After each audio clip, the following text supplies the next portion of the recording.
Orang harus paham ini. Assalamualaikum warahmatullahi wabarakatuh. Warganet yang berbahagia, kita bersyukur hidup di Indonesia sebagai negara yang merdeka, sebagai tanah air kita. Mari cintai tanah air kita ini agar kita bisa melaksanakan perintah Allah dengan sebaik-baiknya. Dengan tingkat kepuasan yang akan sampai 82,2%, banyak yang meyakini, analis politik satu suara mengatakan bahwa Jokowi adalah Kingmaker 2024. Bakal calon presiden dari PDI Perjuangan, Ganjar Pranowo menghadiri peresmian rumah aspirasi relawan pemenangan Ganjar di kawasan Menteng, Jakarta Pusat. Ganjar tampak tiba sekitar pukul 3 sore tadi dengan mengenakan kemeja hitam.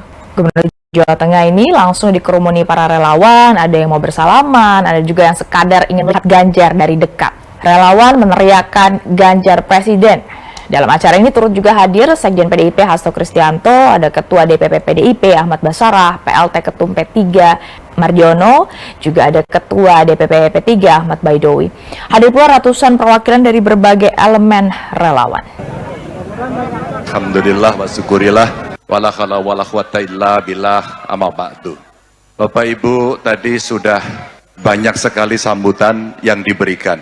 Hari ini saya merasa terhormat, hari ini tugas yang diberikan tidak mudah, dan hari ini kita berkumpul untuk bersatu bergotong royong memenangkan kontestasi itu nanti di 2024. Mas Hasto, terima kasih sudah mewakili Ibu Ketua Umum memberikan arahannya. Pak Mardiono dan seluruh jajaran P3 terima kasih berkenan hadir langsung, dan kita tetanggaan di kantor DPP kita memang. Pak Mukowam yang mewakili Pak Oso dan seluruh jajaran kawan-kawan Partai Hanura yang kemarin habis menyelenggarakan acara di Semarang. Terima kasih. Mas Bas, terima kasih. Mas Bas ini nemenin saya di beberapa tempat, dan tentu saja seluruh yang hari ini hadir dari para relawan yang saya ingin mendengar suaranya.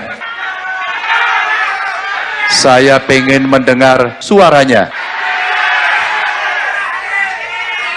Terima kasih. Saya lebih mantap lagi karena hadir para senior partai yang ada di sini, yang ada di fraksi, di DPR RI, di DPRD semuanya, dan tentu saja saya bersama istri saya datang ke sini untuk berjumpa dengan Bapak Ibu sekalian. Teman-teman, ada fenomena menarik dan 2 kali Pilpres kemarin. Ada komunikasi politik yang baru. Presiden Joko Widodo menyinggung soal keberlanjutan pembangunan saat berpidato di upacara peringatan Hari Lahir Pancasila. Pak Jokowi menegaskan perjuangan tidak boleh terhenti meski pemerintahan berganti. Presiden Joko Widodo memimpin upacara peringatan Hari Lahir Pancasila yang digelar di kawasan Monas, Jakarta. Presiden mengenakan pakaian adat Kesultanan Delhi. Dalam pidatonya, Jokowi menyinggung soal kesinambungan pembangunan di Indonesia. Jokowi menyatakan perjuangan mewujudkan pembangunan yang adil dan merata hingga saat ini masih berlangsung. Karenanya, Jokowi menegaskan perjuangan tak boleh terhenti meski personil dalam pemerintahan berganti. Saat ini kita masih terus berjuang untuk menghadirkan pembangunan yang adil dan merata. Ini butuh kesinambungan dan keberlanjutan. Personil dalam pemerintah bisa berganti, tapi perjuangan tak boleh berhenti. Keadilan, pemerataan, dan kesejahteraan adalah yang ingin kita wujudkan melalui reformasi struktural, peningkatan kualitas SDM, hilirisasi industri, dan pembangunan ibu kota Nusantara. Menurut Presiden, kekayaan negeri ini harus bermanfaat maksimal bagi rakyat, terutama mereka yang tinggal di luar Pulau Jawa. Presiden Jokowi berharap pembangunan terus berlanjut meskipun terjadi pergantian pemerintahan. Apa makna di balik pidato Jokowi tadi? Kita akan bahas bersama dengan Johannes Joko, tenaga ahli utama kantor staf Presiden, dan juga Adi Praitno, Direktur Eksekutif Parameter Politik Indonesia. Selamat sore, Mas Johannes, Mas Adi. Selamat sore, Mbak Stefani. Selamat sore, Mas Adi. Iya, saya mau ke Mas Johannes dulu. Mas Johannes, dalam pidato di peringatan Hari Lahir Pancasila, Presiden Jokowi mengatakan personil dalam pemerintah bisa berganti, tetapi perjuangan tak boleh berhenti. Apa sebenarnya pesan yang mau disampaikan Presiden Jokowi, Mas Johannes? Ya, sebenarnya kalau kita lihat kan ini sebenarnya berulang kali Bapak Presiden juga menyampaikan di berbagai kesempatan dan berbagai forum begitu, Mbak Stefani, bahwa bangsa Indonesia hari ini dengan segala situasi yang sudah kita hadapi dari sekian tahun terakhir ini, bagaimana kalau kita lihat pandemi COVID Kita di awal pandemi COVID banyak, bahkan bangsa kita sendiri tidak pede menghadapi pandemi COVID. Bangsa-bangsa lain juga sudah waktu itu juga menilai bangsa kita juga akan mengalami kolaps karena pandemi COVID. Kenyataannya bangsa kita mampu bertahan begitu, Mbak. Yang kedua juga ketika kita melihat hari ini situasi geopolitik yang terus memanas, sementara dalam situasi itu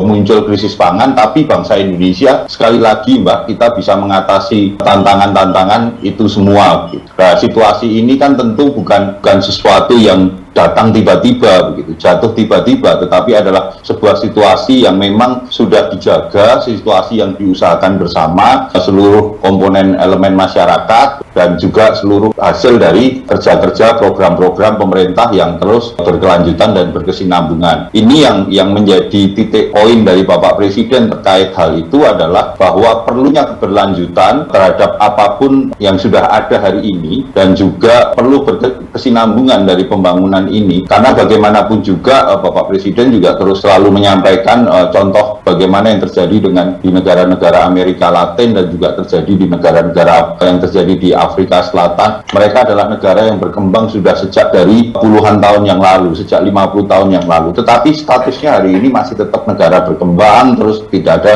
kemajuan.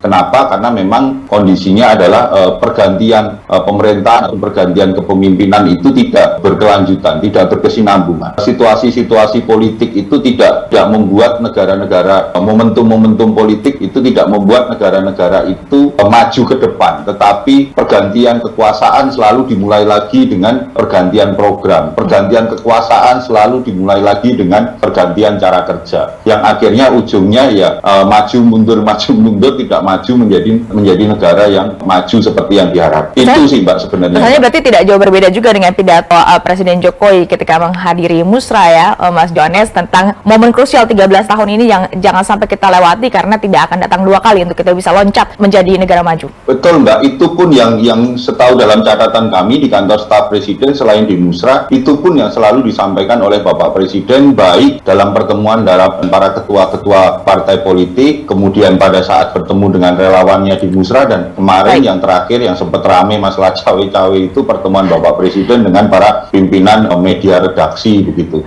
Kenapa hal ini selalu terus-menerus disampaikan? Ya memang kita sekarang ini, bangsa ini sedang berada pada titik persimpangan begitu. Kalau salah, kalau misalnya arahnya tidak sesuai dengan track yang sama-sama kita jalanin hari ini, bisa jadi kita akan mundur lagi menjadi sebagai sebuah bangsa. Mas Adi, kalau Mas Adi bacanya apa? Mengapa Presiden Jokowi menggunakan kata-kata perjuangan tidak boleh berhenti walaupun mungkin personel pemerintahnya berganti? Ya, bagi saya Jokowi ingin memastikan the next successor di 2024 adalah mereka yang memastikan semua hal yang sudah dilakukan oleh Jokowi itu bisa dilanjutkan. Jokowi mungkin merasa selama 10 tahun ini membangun batu bata fondasi ekonomi. Ya, bagi saya Jokowi ingin memastikan the next successor di 2024 adalah mereka yang memastikan semua hal yang sudah dilakukan oleh Jokowi itu bisa dilanjutkan. Jokowi mungkin merasa selama 10 tahun ini membangun batu bata fondasi ekonomi, membangun batu bata fondasi soal terkait dengan infrastruktur, tentang demokrasi, penegakan hukum, dan seterusnya, itu bukan perkara gampang. Apalagi di periode kedua ini sebenarnya kalau mau jujur hampir 2 tahun setengah, Jokowi itu nyaris tidak bisa melakukan satu manuver politik yang cukup luar biasa mengingat pandemi COVID yang memang hampir melanda seluruh dunia termasuk Indonesia. Semoga Allah senantiasa menuntun kita di jalan yang diridhoinya. Aku qouli hadza, astaghfirullah li wa lakum. Wassalamualaikum warahmatullahi wabarakatuh. Terima kasih.